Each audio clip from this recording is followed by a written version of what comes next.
the kindly ones. This is probably the craziest Sandman story. It is the penultimate chapter. It is the second to last volume, volume 9.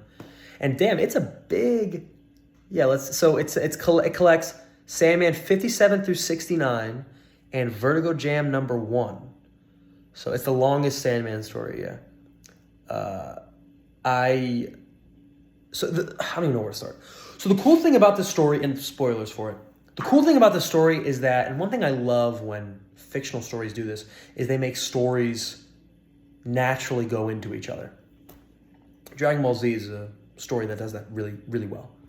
So the Furies, who are like these avenging, overpowered spirits in like Greek mythology, they go after Dream because in the previous, or it wasn't in World's End, I believe it was in Brief Lives, spoilers for Brief Lives, he killed his son.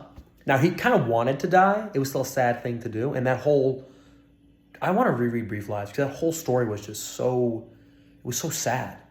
But the Furies go after Dream. And it's funny, like this human girl gets like roped into it. She's like a single mother. Her son, it's really weird. I don't really understand it. Her son gets kidnapped and then he dies. Like they find a burned like corpse of her son. But then Dream recreates the Corinthian, who's like this crazy serial killer that he created, but he's like almost a good version. Then he finds the baby, but the baby's in like a different reality. And I don't even know. Like, I think the baby gets... Then, well, the craziest thing about this story, and this is the big part, Dream dies at the end. And I didn't really understand that. Like, I think how I interpreted it, the Furies were like overwhelming him and his realm. Like they were killing all his servants and shit. So Dream like had death help him like pretty much clear his universe or his realm at the cost of his own life. And it was scary because the Furies like actually hit Dream and like made him bleed.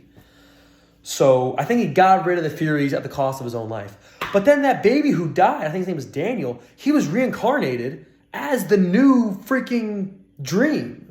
So it's like, he looks just like Dream, but instead of being like dark, like pale with like a dark aesthetic, like dark hair and dark clothes, he's like pale and he wears all white and he has white hair. So that was kind of cool. But, and yeah, so the Furies kill and torment those who spill family blood. This was a really long-winded story, I'm not gonna lie. It's like 13 issues, which was a bit much for me, but I still enjoyed it. It's still a really emotional story. It's still really sad to see Dream die. And I kind of got attached to his gang. You know, he's got Cain and Abel. He's got Lucian, the librarian. He's got Marvin, that pumpkin dude. It was sad. It was genuinely kind of sad, but he's gone too soon. It's kind of crazy that like a god like him can die. But it's kind of the end of the Sandman.